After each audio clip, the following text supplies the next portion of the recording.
اللهم إني أمسيت أشهدك وأشهد حملة عرشك وملائكتك وجميع خلقك أنك أنت الله لا إله إلا أنت وأن محمدا عبدك ورسولك।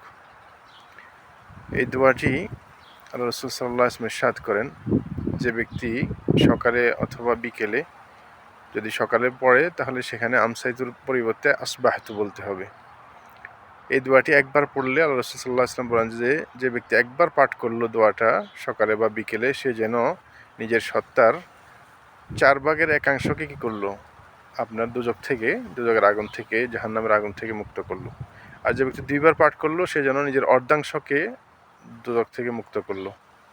আর যে ব্যক্তি 3বার পাঠ করলো সে যেন 4/3 নিজের সত্তাকে জাহান্নামের আগুন থেকে মুক্ত করে ফেললো।